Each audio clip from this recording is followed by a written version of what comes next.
Muy buenas tardes a todos, a todas. Les damos la bienvenida desde este espacio virtual del Instituto de Estudios Judiciales a esta charla sobre congruencia y iura novit curia que hemos organizado desde el Instituto a través de los consejos departamentales de Avellaneda, Lanús y Lomas de Zamora. Antes de dar comienzo, comentarles que si quisieran hacer algún aporte, alguna consulta al expositor que nos acompaña esta tarde, simplemente pueden escribirla en el chat o bien tomar el micrófono y así interactuar con el doctor.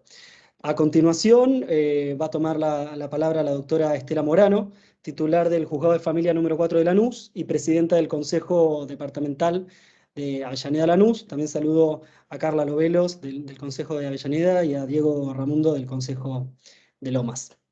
Estela. Bueno, buenas tardes a todos. Bienvenidos a este curso que trata un tema muy interesante que no es frecuentemente abordado y para todos los que tenemos que resolver, desde mi óptica personal me parece sumamente importante ver cómo se articula esta cuestión del iura novit curia y el principio de congruencia. Le damos la bienvenida a Jonathan. Me permito llamarlo de Jonathan porque es muy joven a pesar de su frondoso currículum. Y entonces les voy a contar que se recibió de abogado con diploma de honor en la Universidad Nacional de Buenos Aires, se desempeña como docente en la misma universidad de la materia de teoría del delito y sistema de la pena. Ha hecho diferentes cursos independientes dentro de la facultad y es especialista en Derecho Penal, Procesal Penal y Criminología de la Facultad de Derecho de la Universidad de Buenos Aires. Es especialista en Justicia Constitucional y Derechos Humanos con orientación en Derecho Constitucional y Procesal Constitucional de la Universidad de Bolonia, Italia. Y para no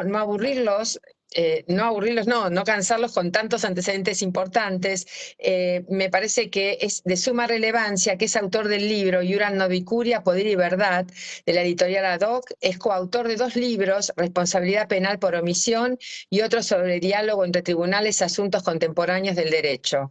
Es abogado senior del estudio jurídico Bregantic, John y Asociados, y está matriculado en el Colegio Público de Abogados de la Capital Federal, Cámara Federal de Apelaciones de San Martín y Colegio de Abogados de San Martín, así que lo vamos a ver litigando alguna vez acá en la provincia de Buenos Aires también. Bueno, bienvenido y te damos la palabra para escuchar tu exposición. Bueno, muchísimas gracias a todos. Agradezco a la gente del instituto por esta cordial invitación, a Carla Lobelos también por haberme invitado. Y si les parece, compartimos el PowerPoint para empezar esta exposición.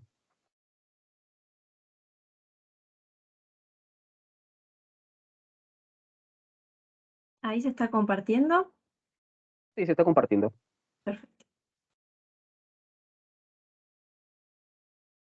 Decidí en su momento llamar esta disertación Iura novit curia y congruencia, o congruencia y iura novit curia, porque es un tema, como bien dijo la doctora, que generalmente lo vemos en la facultad, lo vemos en Procesal 1, a iura novit curia, pero muy poco se ha abordado sobre esta temática.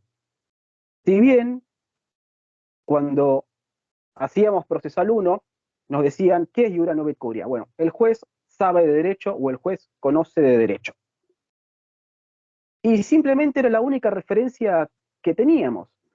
Por suerte, las tesis doctorales más actuales han recabado, han tomado el guante y han empezado a cuestionar esta idea que en su momento veremos que es bastante vacía de lo que es este concepto polisémico del iura novit curia. Si les parece, pasamos a la siguiente filmina.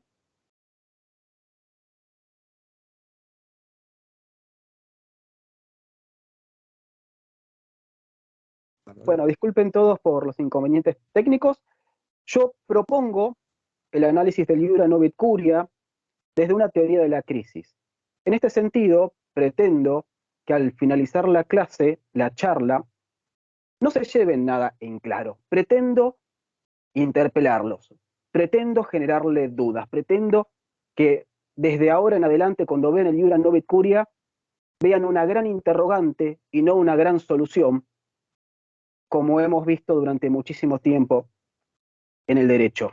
Por eso es necesario hacer un pequeño recorrido históricos, porque en definitiva los abordajes que efectúo yo son análisis históricos, teológicos, pero al mismo tiempo sociológicos y antropológicos.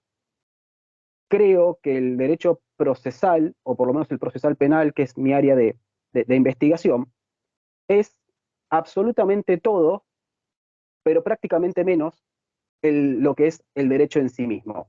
Es decir, se necesita un análisis sí o sí que comprenda otras ciencias. Por eso, viendo desde una perspectiva histórica, vamos a hablar muy sintéticamente de lo que es la genealogía. Podemos hablar que la disociación entre la quaestio facti y la quaestio iuris, o los hechos y el derecho, lo podemos encontrar desde el siglo II a.C.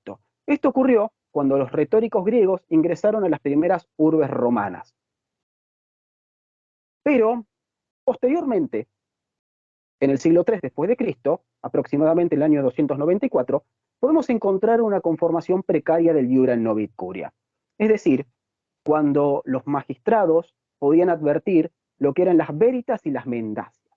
Las veritas eran las verdades, y las mendacias, las falsas alegaciones probatorias, probatorias, respecto también, sino de lo que es el hecho narrado, o incluso de los silencios. Por lo tanto, los magistrados hacían o tomaban una prelación y, encontrando el verdadero suceso histórico y el verdadero derecho aplicable con independencia del alegado por las partes, era así que los magistrados rescataban las veritas en perjuicio de las mendacias. Esto es entonces una conformación o una idea esencialmente precaria del iura novit curia. Cuando nosotros vemos la literatura especializada, podemos ver los textos de Ángela Ledesma, podemos ver otros textos españoles, vamos a ver que se dice que el iura novit curia ya se podía encontrar en el siglo XII o en el siglo XIII. Y esto es un problema en sí mismo, porque siempre cuando rastreamos históricamente el iura novit curia, nos va a llevar generalmente a los mismos siglos, que son los siglos de las cartas libertarias, ya sean las cartas libertarias leonesa, en el mundo hispanohablante, o la Carta de las Libertades del año 1100 en Inglaterra, o la Carta Magna, que después fue declarada nula por el vicio de la violencia y puesta en vigencia posteriormente, casi 100 años después. Es interesante esto para trascender lo anecdótico, porque no es lo mismo concebir al iura novit curia como si fuese surgido durante el flagror de las cartas libertarias, a si podemos identificarlo o ubicarlo cronológicamente en forma anterior, donde estas cartas libertarias, en definitiva, son los límites del dolor del hombre por el hombre, son los límites a ciertos absolutismos, es la formalización de los derechos. Por eso es interesante entender que el iura novit curia es anterior al siglo XII y al siglo XIII, y que su conformación, por lo menos precaria, la podemos ubicar por lo menos en el siglo III después de Cristo. Siguiente filmina, por favor.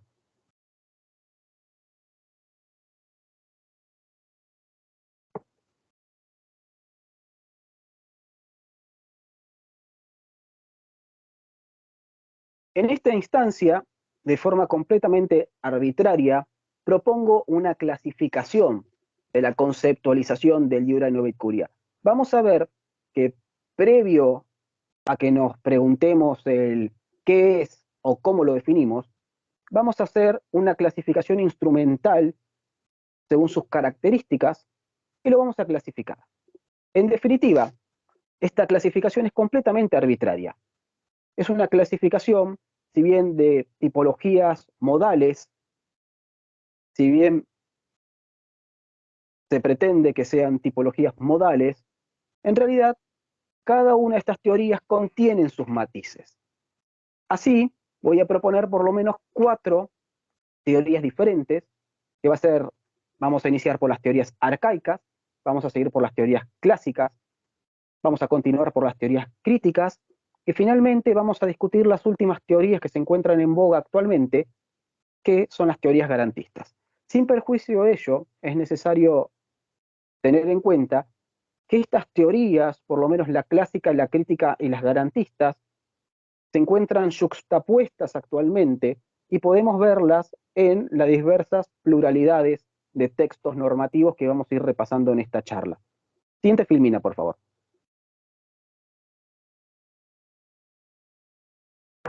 Cuando yo hablo del Iura Novit Curia, necesariamente lo voy a entender como una tecnología inquisitiva.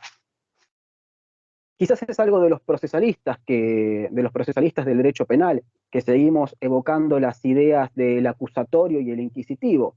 Estas ideas que a veces las concebimos como meramente históricas, pero en realidad son auténticas culturas judiciales que antropológicamente y teológicamente condicionan las normativas actuales. Entonces, el Iura Novit Curia necesariamente se va a dar en el seno de las estructuras procesales de carácter inquisitivo. Es decir, que el mundo anglófono de ninguna manera va a poder encontrar al Iura Novit Curia. Pero como habíamos dicho antes, se va a basar en esta disociación hecho y derecho. El Iura Novit Curia puede existir en función de esta disociación. Pero en este punto de las teorías arcaicas, la congruencia como garantía o como principio todavía no lo habíamos hallado. Todavía no existía. Estamos hablando que las teorías arcaicas podemos ubicarlas con los manuales de los inquisidores. Por ejemplo, con el manual de los inquisidores de Nicolás Eymerich y Francisco Peña. Estamos hablando aproximadamente del siglo XIV. Siguiente filmina, por favor.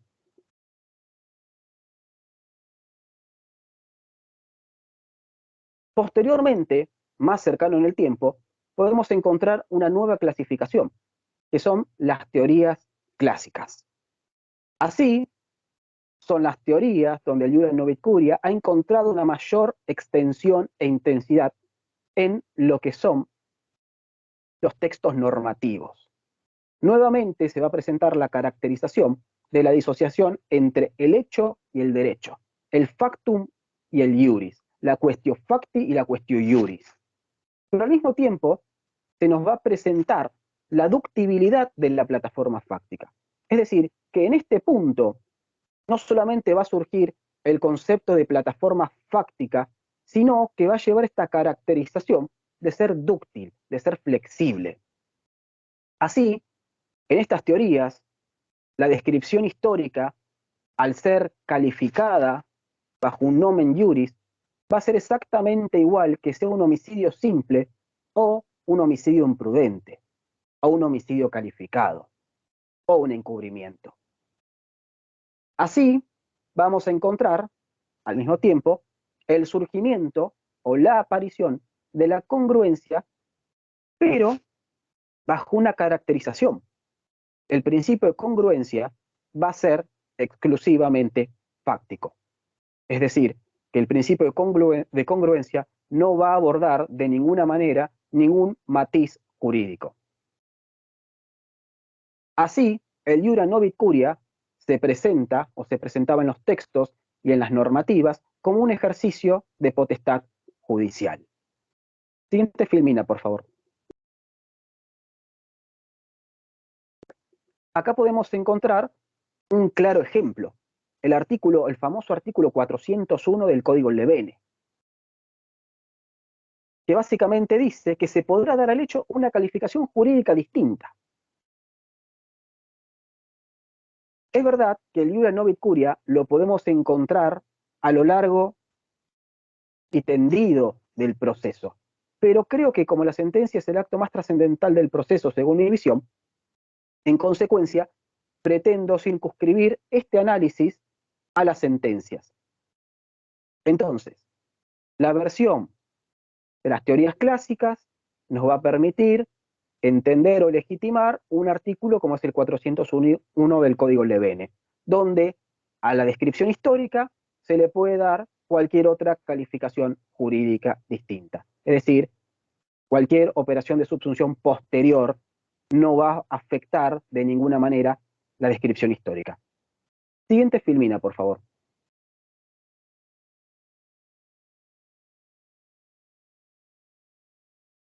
Claramente, el artículo 401 del Código Procesal Penal de la Nación no se encontró libre de algún tipo de cuestionamiento. Yo creo que cualquier defensor que le han cambiado la calificación ha podido advertir a simple vista y de una forma muy sencilla que algo no cerraba, que había alguna problemática. Por eso han surgido las teorías críticas. Las teorías críticas son teorías completamente reaccionarias, son plurales y disímiles. Son reaccionarias porque reaccionan a esta pasividad o a este desarrollo teórico desarrollado por las teorías clásicas. Son plurales porque no solamente hay diversas teorías críticas, sino que cada uno brinda o pretende dar una solución que es, en cierta forma, contradictoria con las otras o al mismo tiempo pretende dar una vuelta de tuerca. Así, lo que tienen en común las teorías críticas es que van a encontrar su centralidad en la congruencia como si fuese una garantía. Y así vamos a ver que la congruencia va a poder, o puede ser espacialmente amplia, es decir, cuando hablemos espacialmente, es desde qué momento va a regir la congruencia. Desde el requerimiento de instrucción en la etapa investigativa o desde el requerimiento o requisitoria de elevación a juicio. ¿Desde qué momento el acusado va a encontrar amparo en esta garantía constitucional? Pero las teorías críticas no van a tener duda alguna que cuando se analice el objeto de la tutela va a ser siempre histórico, es decir, no va a integrar de ninguna manera la faz jurídica esta protección. Así, las teorías críticas nos proponen algo interesante y novedoso, que es la discusión epistémica de la plataforma fáctica. ¿Qué es la plataforma fáctica? ¿La plataforma fáctica es toda la descripción histórica del suceso o es una en especial? Y esta descripción va a variar según la norma de referencia o no. Podemos encontrar como ejemplo de este desarrollo la obra de Michele Tarufo, el del procesalismo italiano, donde claramente nos propone lo que es la clasificación y desarrollo conceptualizado del hecho bruto y del hecho relevante. El hecho relevante es aquel que jurídicamente importa. Pero al mismo tiempo vamos a ver el hecho psicológico y al mismo tiempo vamos a ver el hecho secundario en contraposición del primario. Pero esto es algo completamente novedoso que nos van a proponer las teorías críticas, ya que hecho va a trascender su idea, ya no va a ser una mera descripción histórica, sino que va a ser una descripción histórica en función de una norma. Ahora bien, hay una segunda modalidad o visión dentro de las teorías críticas que nos van a hacer aparecer el concepto de sorpresa. Básicamente, la aplicación del iura novit curia afectaría a la congruencia cuando genere una sorpresa y en consecuencia genere la indefensión o el desbaratamiento de las estrategias defensistas. Es decir, que el iura novit curia va a afectar a la congruencia, es decir, que esta segunda modalidad, el concepto sorpresa, va a intentar tutelar a la congruencia. Pero tenemos un enorme inconveniente. No se define lo que es la sorpresa. Entonces vale que nos preguntemos, ¿qué es la sorpresa? ¿La sorpresa será una sorpresa platónica? ¿La sorpresa será una sorpresa literaria o será una sorpresa procesal? Esta indeterminación conceptual tiene sus inconvenientes porque justamente el magistrado que ejerce el iura novit curia como ejercicio de poder es quien al mismo tiempo va a determinar si este ejercicio afectó a la congruencia y si esta afectación generó o no sorpresa. Entonces, esta identificación del órgano que se pronuncia genera justamente una reducción práctica conceptual del concepto de sorpresa. Pero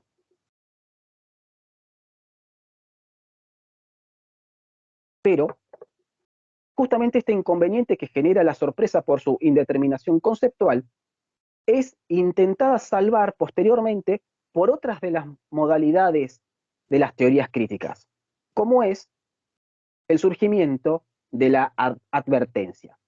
La advertencia, si se puede llamar de alguna forma, es el caballito de batalla o la principal arma o perfeccionamiento que nos han dado las teorías críticas.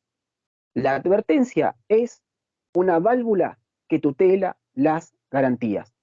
El problema es que la advertencia, para existir y tutelar a la congruencia, necesariamente va a comprometer la imparcialidad. Es decir, que la salvaguarda de una garantía constitucional va a conllevar al compromiso o sacrificio de otra.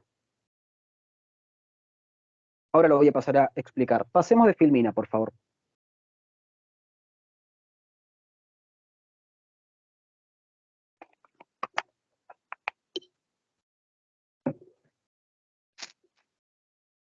Entonces, vamos a decir que existe la advertencia cuando el magistrado, al momento de dictar sentencia, advierte que puede haber una calificación en juego por fuera de la que discutieron las partes. Es decir, siguiendo las reglas de litigación, tenemos la teoría del caso de la acusación y tenemos la teoría del caso de la defensa. Tenemos la tesis y la antítesis. En este punto vamos a tener no solamente dos propuestas históricas, sino dos propuestas normativas. Una puede ser conteniendo un pedido de condena y la otra pidiendo una absolución. Pero el magistrado muy hábilmente puede decir, yo no estoy de acuerdo ni con una ni con otra, yo creo entonces que hay otra norma aplicable. Esto necesariamente va a implicar la existencia de una tercera y diferente hipótesis. Por lo tanto, esta tercera y diferente hipótesis es la que necesariamente va a comprometer la imparcialidad del magistrado sin perjuicio de que en un sistema acusatorio quienes motorizan el proceso van a ser las partes. Las teorías críticas, tal como dije, podemos verlas que han encontrado un importante desarrollo en la normativa actualizada procesal, ya sea en el Código Procesal Penal Modelo para Iberoamérica, ya sea en el Código Procesal Penal salvadoreño, en el paraguayo o el de nuestra provincia de Buenos Aires también. En Europa podemos señalar la Ley de Enjuiciamiento Criminal española, sino también tenemos el ejemplo de la normativa procesal portuguesa. Siguiente filmina, por favor.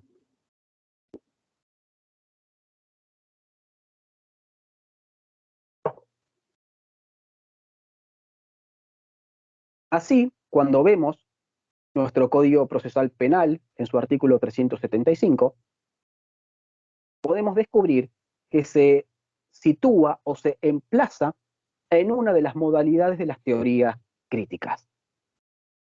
Sí, dice, cuando el veredicto hubiese sido condenatorio, el tribunal dictará la sentencia que corresponda. Y ahí, en rojo, podemos advertir que dice, la relativa a la calificación legal del delito, que no podrá exceder el hecho, materia de acusación, ni producir indefensión para el imputado. Es decir, preeminencia de la congruencia en un sentido fáctico con la limitación de no generar indefensión. ¿Qué es la indefensión? Justamente la sorpresa. Si hay sorpresa, se genera indefensión y desbaratamiento de las estrategias defensistas de las partes. Por lo tanto, estamos viendo que nuestro Código Procesal Penal Provincial adopta un tipo de modalidad específico y propio de las teorías críticas. Siguiente filmina, por favor.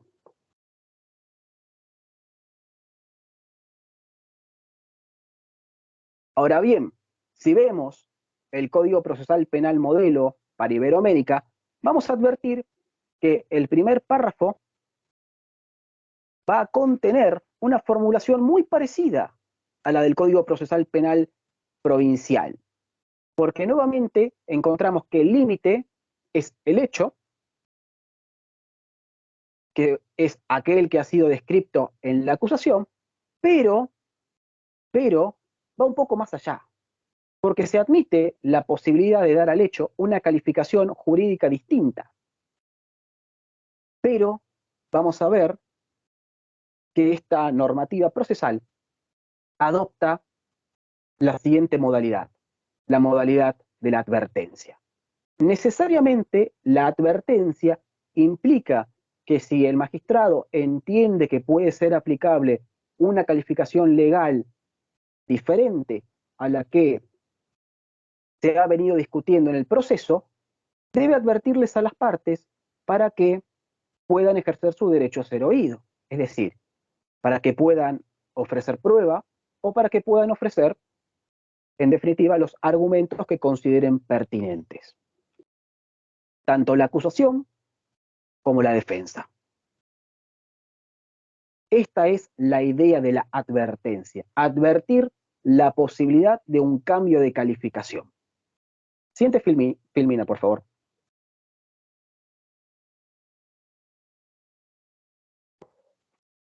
Pero no es de extrañar el desarrollo de las teorías críticas, ya que si evaluamos la jurisprudencia de la Corte Interamericana, podemos encontrar que claramente también se aduna en función de las teorías críticas. Y ello es así en función del caso Fermín Ramírez versus Guatemala, que prácticamente va a cumplir 20 años. Siguiente filmina, por favor.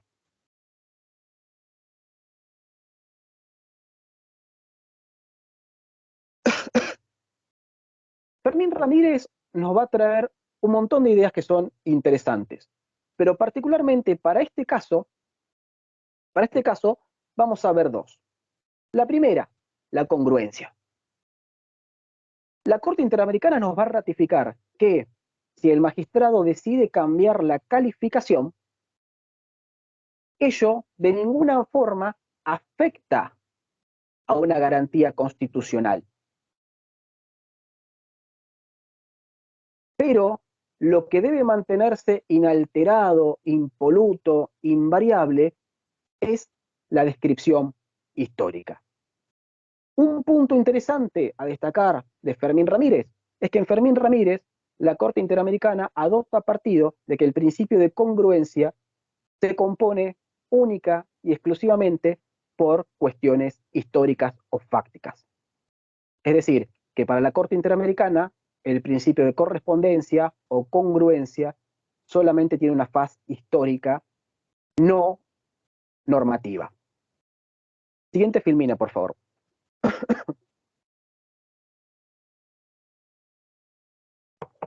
Ahora bien, la Corte Interamericana al mismo tiempo va a desarrollar un estándar de advertencia.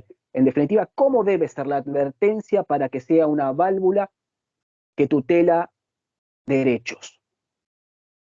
La advertencia no puede ser de cualquier forma, sino que si el magistrado decide advertir a las partes que hay una posible calificación diversa en juego, es necesario especificar cuál y al mismo tiempo permitirle a las partes, acusación y defensa, que ofrezcan medios de prueba y al mismo tiempo que se le permita realizar las argumentaciones que estimen pertinentes. Así, lógicamente, para la Corte Interamericana es la única forma de que la advertencia tenga sentido y realmente tutele los derechos de las partes y en particular la congruencia. Siguiente, por favor.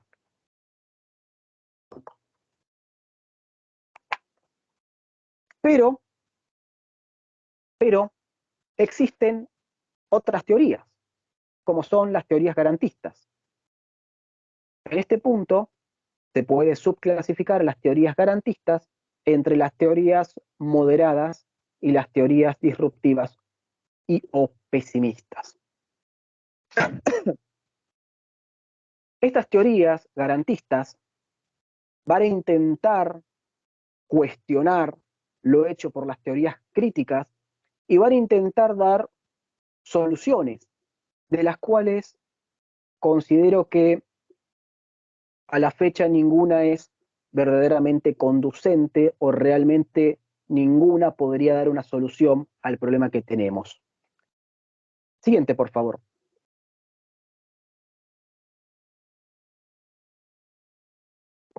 Así, los ejes del garantismo moderado va a ser, en un primer momento, la incorporación de los instrumentos internacionales de derechos humanos, es decir, la convencionalización de las garantías. Al mismo tiempo, vamos a ver que van a existir una interpelación propia por la existencia de las garantías, es decir, por la garantía de la congruencia, la garantía de la imparcialidad, la contradicción, la defensa en juicio y el derecho a ser oído. Así el garantismo moderado va a reñir con las teorías críticas y le va a decir, en definitiva, la congruencia está bien, la advertencia está bien, pero la congruencia debe integrar necesariamente una faz normativa. Así podemos ver como principales exponentes del garantismo moderado a Ángela Ledesma o a María Belén Salido. María Belén Salido tiene una tesis doctoral reciente, muy interesante sobre este tema.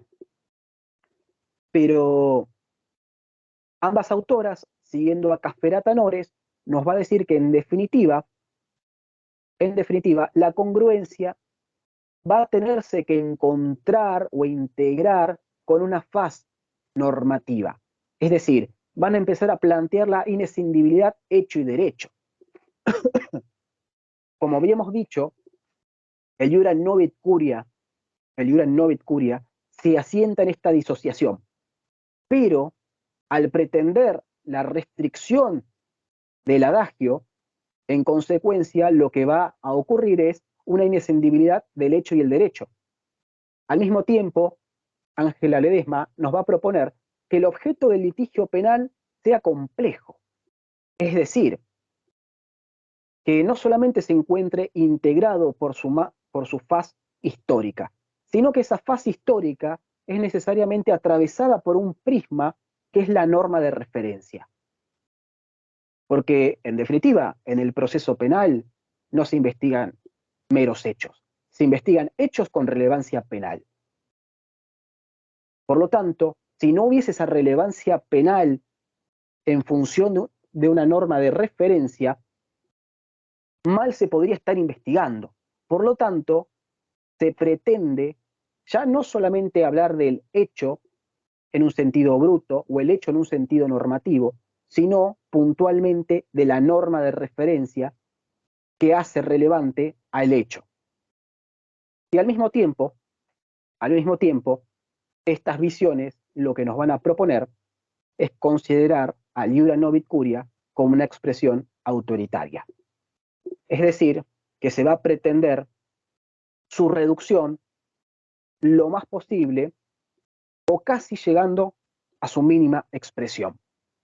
Por lo tanto, claramente, en función de estas garantías convencionalizadas que pretenden resaltarse por sobre el iura novit curia que es entendido como autoritario, es que el garantismo moderado pretende cuestionar algunas de las soluciones concretas o propuestas por las teorías críticas. Siguiente, por favor.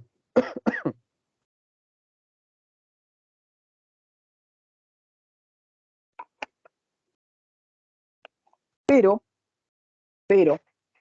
el garantismo moderado nos va a enumerar una sucesión de circunstancias donde el iura novit curia debe continuar vigente. Es decir, que el garantismo moderado, propuesto por María Belén Salido y Ángela Ledesma, en un primer momento, o en un primer grado de análisis, va a decir el iura novit curia debe desaparecer de la faz normativa.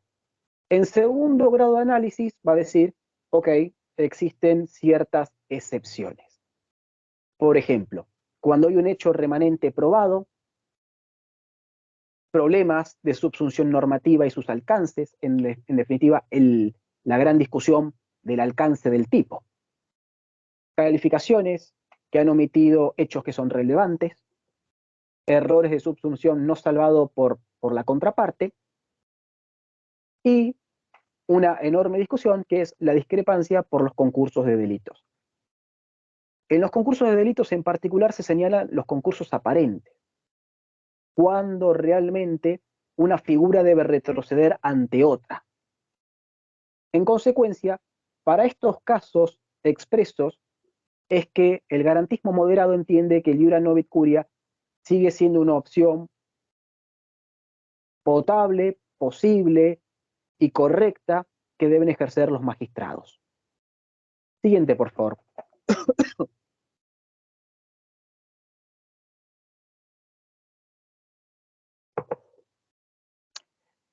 Pero, ante ello, se alzan las teorías del garantismo disruptivo, que es la propuesta que en su momento realizaba yo, que ahora actualmente, 3 años después, creo que no estoy tan convencido de esta solución. Creo que genera más inconvenientes que beneplácitos. Así, necesariamente el garantismo disruptivo lo que pretende es una prohibición total del ejercicio del iura novit curia. Es decir, el iura novit curia debe desaparecer dentro de lo que es el firmamento procesal. Pero al mismo tiempo, tenemos que llevar a una petrificación del objeto del litigio. Es decir, que las calificaciones vinculantes para la jurisdicción son aquellas, siguiendo esta teoría, aquellas que fueron propuestas por las partes. Es decir, que si tenemos la hipótesis de la acusación y la hipótesis de la defensa, lo que debe hacer el magistrado al momento del juicio, al momento de emitir veredicto, es afirmar cuál de las dos tesis se encuentra verificada y cuál de las dos fue refutada. Claramente, el problema de una petrificación del objeto del litigio, centrándose únicamente en los sujetos procesales, puede generar efectos disvaliosos, como puede ser la impunidad, puede generar efectos graves, como es la vulneración del acceso a la justicia. Por lo tanto, en este punto entiendo que estas propuestas adolecen de ciertos problemas específicos que no se podrían afirmar al 100% que son conformes a los parámetros de la Convención Americana de Derechos Humanos. Lo que se pretende con este garantismo disruptivo es intentar tutelar las garantías. El problema es que esta tutela de garantías realmente puede llevarse puesta otras garantías. En consecuencia, la situación no es tan fácil como fue el momento cuando yo la pensé o la propuse. Siguiente, por favor.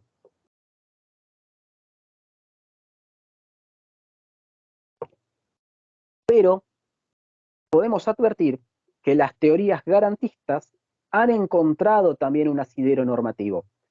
Y esto es, por ejemplo, en el Código Procesal Penal Federal. El Código Procesal Penal Federal claramente dice que la sentencia no podrá tener por acreditada otros hechos o circunstancias que los descritos en la acusación, pero acá viene lo importante. Tampoco podrá dar al hecho una calificación jurídica distinta. Recordemos que un punto en común de las teorías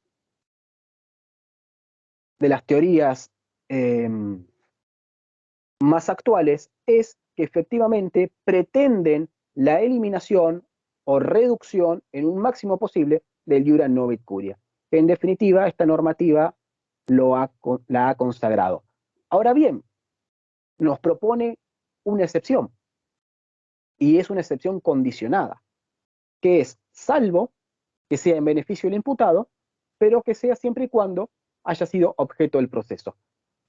Es decir, que necesariamente se encuentra la vuelta para explicar un iura novit curia ad minimum, en tanto y en cuanto haya integrado el objeto del proceso. Y claramente que este objeto del proceso, por cómo se muestra, debe ser un objeto procesal complejo, es decir, histórico y jurídico. Siguiente, por favor.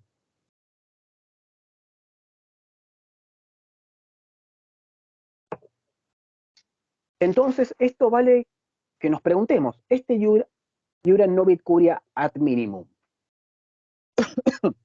¿puede ser concebido como una garantía?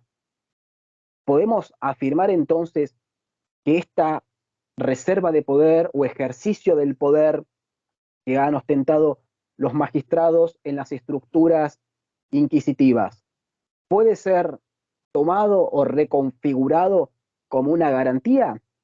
Sí, la respuesta entiendo que no. Entiendo que no, no solamente por una cuestión de su genealogía, sino por una cuestión quizás un poquito más intuitiva, que es pensar que quizás entre una teoría acusadora y una teoría defensista, quizás lo mejor para el imputado no sea esta aplicación o esta variación. Pero es completamente discutible, pero en su sentido genealógico nunca podría llegar a ser una garantía. Siguiente, por favor.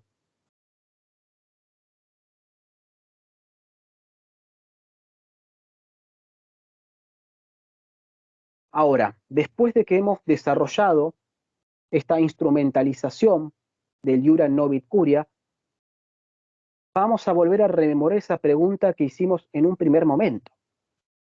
¿Qué es el iura novit curia? Y cuando íbamos a la facultad nos decían que es el juez conoce de derecho. Pero esto realmente nos dice y no nos dice nada. Si nos ponemos a analizar lo que dice la doctrina o lo que dice la jurisprudencia, podemos encontrar por lo menos 10 conceptualizaciones completamente diversas. Y esto nos va a generar una curiosidad, es decir, el ejercicio de una reserva de poder de algo que no hemos podido conceptualizar. Por eso yo entiendo al iura novit curia como un significante vacío, esta idea de la sociología propuesta por Ernesto Laclau. ¿Qué es un significante vacío? Y un significante vacío es un significante sin significado. Por lo tanto, al significado lo vamos a completar en función de estas conceptualizaciones y en función de eso se va a ejercer.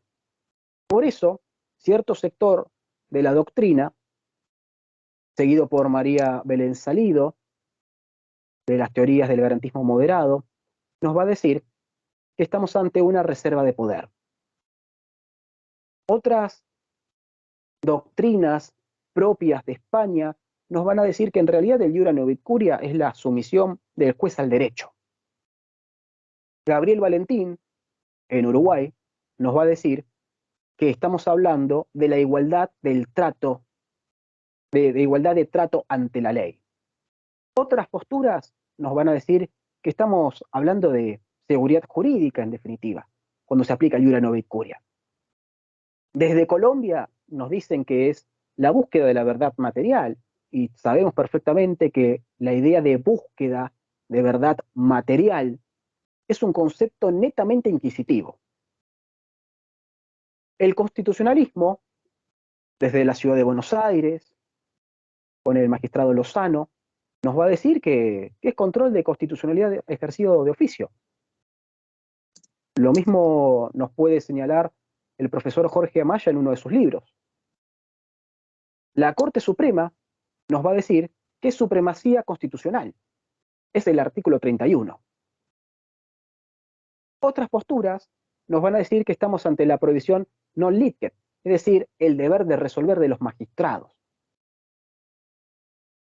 Otras corrientes nos van a decir que en realidad el Iura Novit Curia tiende a la mayor eficacia en el reconocimiento de los derechos de las personas o de los justiciables. Y la última postura es uniformidad de juicio. Por lo tanto, encontramos 10 acepciones diferentes y diversas para llenar este significante vacío que posteriormente va a ser ejercido por los magistrados. Al mismo tiempo, podríamos sumar una más. El Iura Novit Curia puede ser considerado como un principio de informalismo, como puede verse incluso también en lo que es el derecho administrativo. Siguiente, por favor.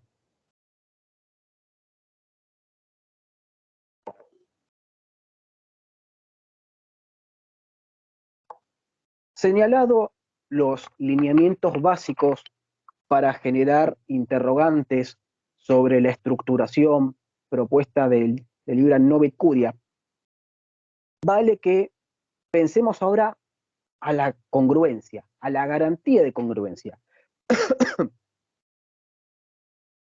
Generalmente solemos tener las ideas desde que las garantías son neutrales, y eso es un cabal error.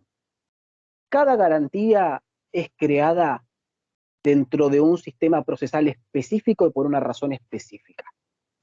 Por ejemplo, tenemos la garantía del nemo tenetur, la prohibición de declarar contra sí mismo, mientras en el mundo inquisitivo, ello, en función del juramento ex officio, implicaba que el acusado, la garantía de prohibición de declarar contra sí mismo dentro de los procesos herederos del romano canónico, lo que generaba era que al eliminar el juramento significaba que el imputado no necesitaba declarar contra sí mismo, o no tenía un juramento que lo constreñía o lo obligaba en forma compulsiva a decir la verdad. En consecuencia, desde el fallo Mendoza de la Corte Suprema del siglo XIX, podemos advertir que la idea que tenemos en Argentina es que el nemo tenetur implica que el imputado puede mentir. Pero, así como nuestro imputado puede mentir en Estados Unidos o el mundo anglófono, el nemo tenetur tiene otra acepción donde en realidad nadie lo puede obligar a declarar en contra de sí mismo. Pero nada obsta que este acusado no pueda ser testigo en su propio juicio. Por lo tanto, claramente podemos advertir que cada garantía es configurada de una forma específica según su sistema procesal. Por eso es que nosotros sí tenemos la garantía de congruencia, pero que en el mundo anglófono no existe como la tenemos nosotros. Y ello responde a diversas razones. En un primer momento, que la construcción de la verdad en un sistema heredero del inquisitivo es una construcción de verdad colectiva y continua. Es decir, pasamos desde la etapa de instrucción a la etapa de juicio, después viene la etapa recursiva. Cuando, para el acusatorio, la etapa anterior al debate no es importante. Todo inicia con la audiencia del arraigo, que en definitiva es cuando el acusado declara si es culpable o no es culpable. Entonces, como nosotros debemos mantener una verdad que se va a ir dando en instancias judiciales, al mismo tiempo esta verdad va a tener la caracterización de ser una verdad de tipo monista. Y es decir, porque un funcionario público, como es el Ministerio Público Fiscal, en función de su faz investigativa, va a conducir esta verdad hacia el debate. Es una verdad monista, es decir, que el acusado va a tener que repeler la verdad histórica oficial que ha llevado el Ministerio Público. En cambio, en el Common Law estamos hablando de dos historias, la tesis y la antítesis. Dos verdades iguales pero opuestas. Iguales en el sentido de que ambas son consideradas verdad. Un punto a destacar, que nuestro sistema tiene un concepto de aletheia clásica. Podremos recordar claramente que la aletheia es lo contrario al leteo. El leteo es el río de los muertos, donde bebiendo sus aguas olvidaban. Bueno, la aletheia es justamente la conceptualización inversa que uno puede seguir desde la obra, si quiere, de Heidegger.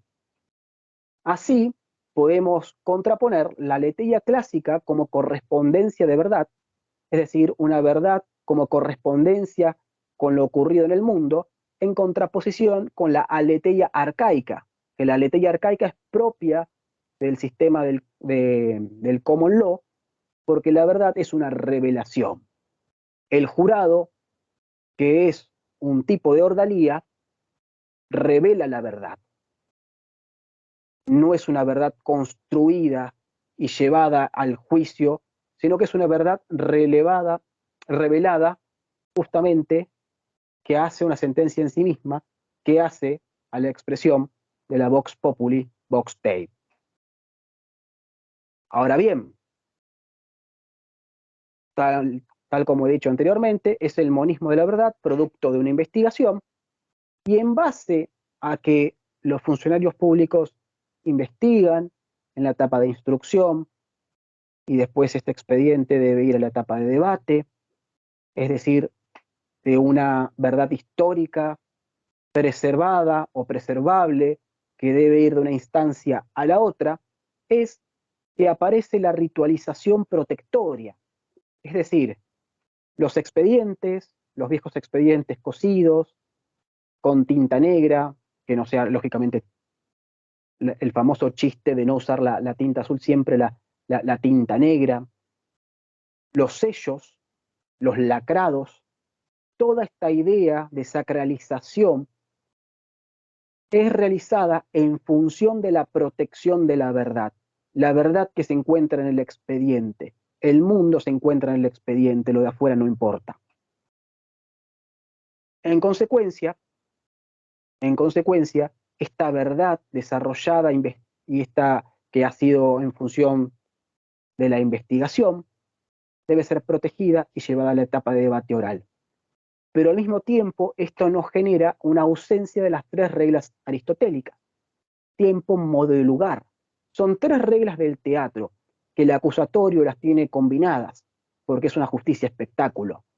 Pero nosotros, que empezamos a producir la prueba durante la etapa de instrucción y después la reproducimos en el debate, claramente tenemos disociada estas tres reglas. Y como se encuentran disociadas y se deben mantener en el tiempo, es que la congruencia encuentra en esta forma su sentido. Siguiente, por favor.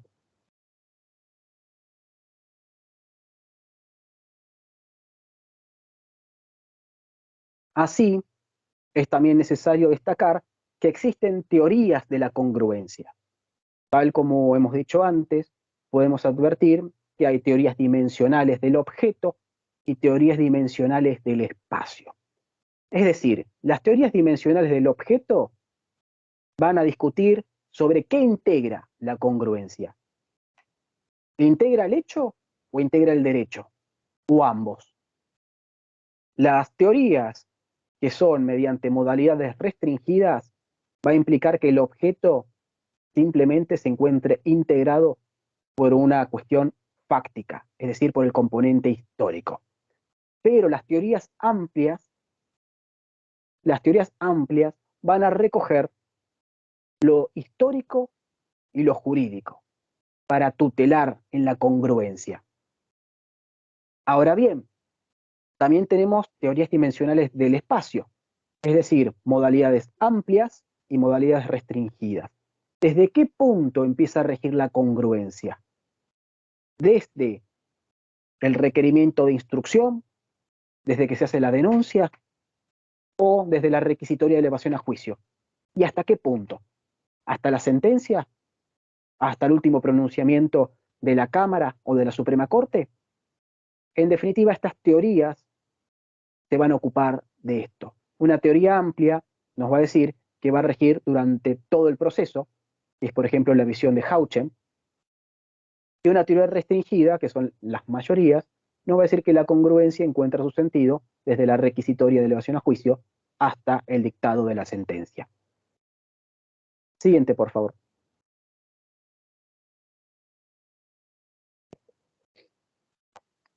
Para ir cerrando, quiero proponer dos discusiones muy cortitas. La primera es el problema del hecho diverso. ¿Qué es el hecho diverso? Y cuando un hecho no luce como el mismo, sino que mediante la eliminación de algunas circunstancias o de alguna de sus condiciones o la agregación de las mismas, el hecho, en definitiva, se termina transformando prácticamente en otro. Nuestro Código Procesal Penal Provincial nos va a dar una solución específica y prestemos mucha atención porque nos va a recordar lo que hemos venido viendo, pero para la aplicación para lo que habíamos dicho, para la aplicación del Iura Novit Curia. La solución propuesta por el código es la advertencia. Entonces, claramente esto ratifica la idea de que nuestro Código Procesal Penal se encuentra, o sea, aduna en las teorías críticas. Es decir, el tribunal va a advertir en las partes la posible existencia de un hecho diverso, e en consecuencia, como vimos anteriormente, y siguiendo los estándares de la Corte Interamericana de Fermín Ramírez, le va a permitir a la acusación que amplíe. Es decir, le va a correr traslado a la acusación para que amplíe la acusación. Una vez que la acusación es ampliada, le va a correr traslado a la defensa y ahí, depende de lo que haga la defensa, la solución puede ser una y otra. Si la defensa realiza un acuerdo, el tribunal se encuentra con su jurisdicción habilitada para tratar este hecho que fue ampliado. Es decir, la solución va a ser la de la ampliación de la acusación. La cuestión ocurre cuando la defensa se opone o no hay acuerdo. Bueno, lo que va a generar acá es que en consecuencia se mantenga el hecho primigenio y el tribunal haga una remisión de antecedentes a fin de que se investigue el posible nuevo delito. Pero esto nos va a generar un problema, que es justamente que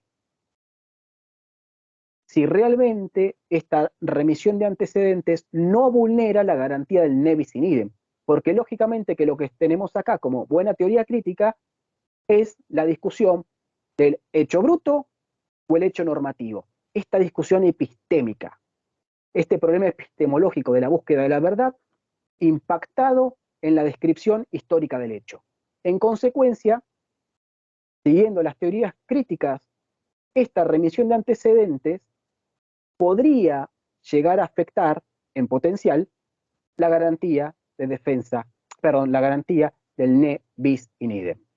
Siguiente, por favor.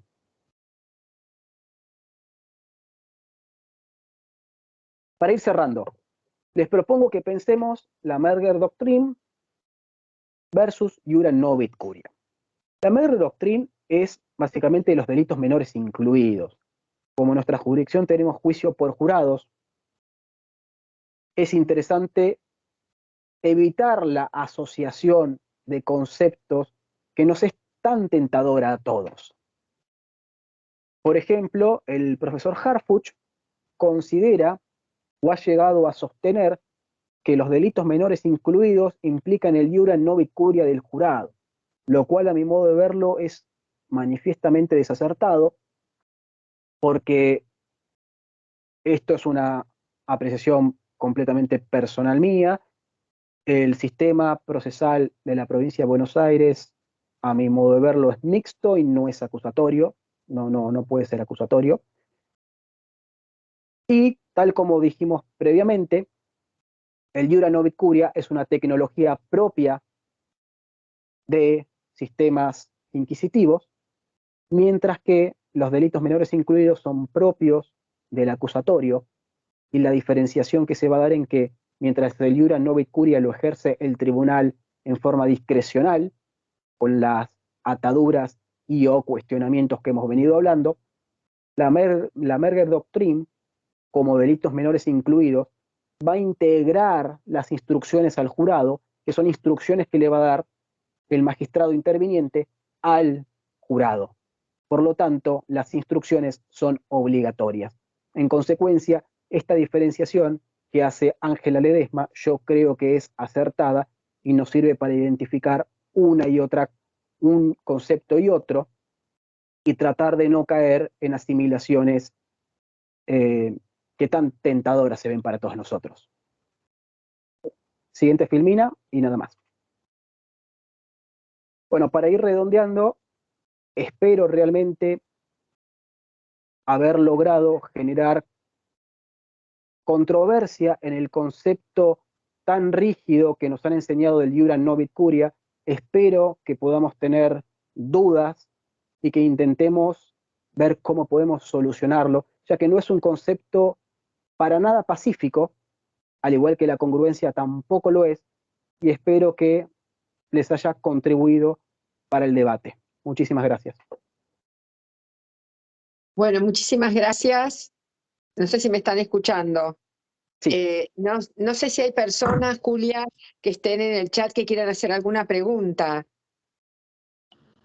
Sí, primero les quiero pedir disculpas por el imprevisto del comienzo, se me trabó el Teams. En el chat no veo consultas y tampoco veo que tengan la mano levantada, sin embargo pueden habilitar los micrófonos si quieren para hacer sus consultas, no sé. Ahí.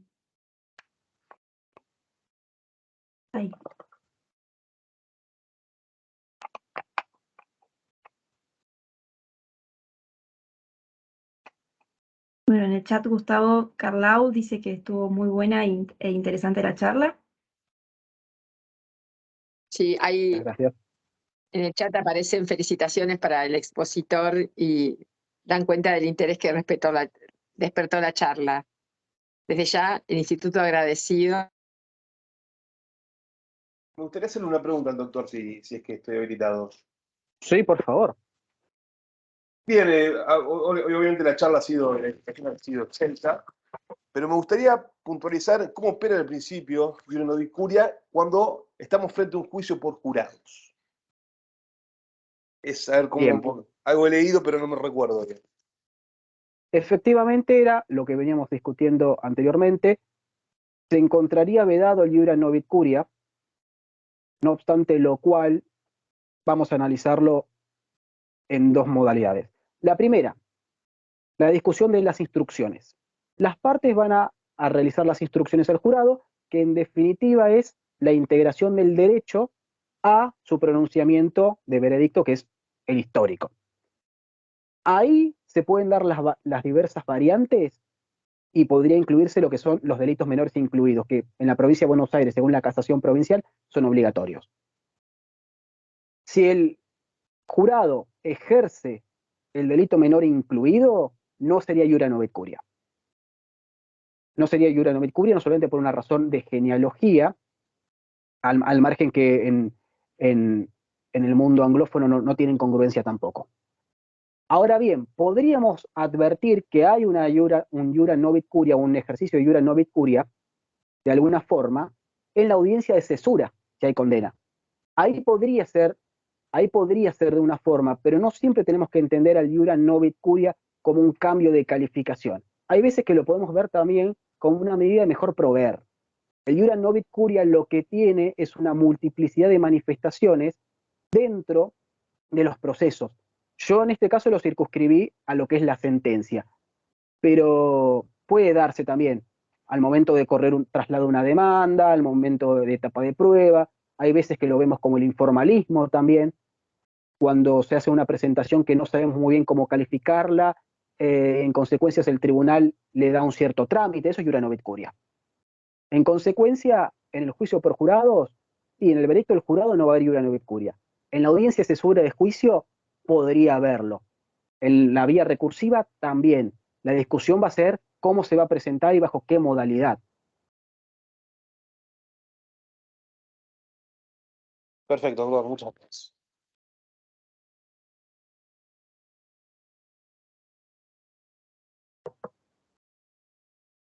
¿Alguien más que quiera hacer alguna consulta en el auditorio? Pueden habilitar el micrófono o lo pueden escribir en el chat y lo leemos.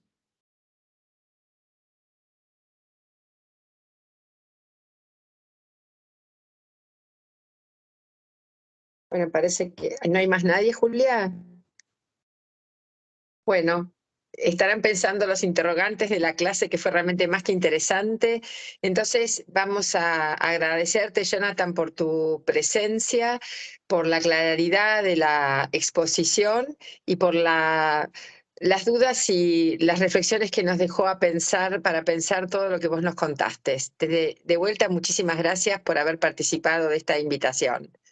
Muchísimas gracias por la invitación. Muy bien, entonces damos por concluida la jornada del día de hoy y gracias a todos los participantes también por haber respondido a nuestra convocatoria. Adiós a todos y buenas tardes. Buenas tardes, hasta luego.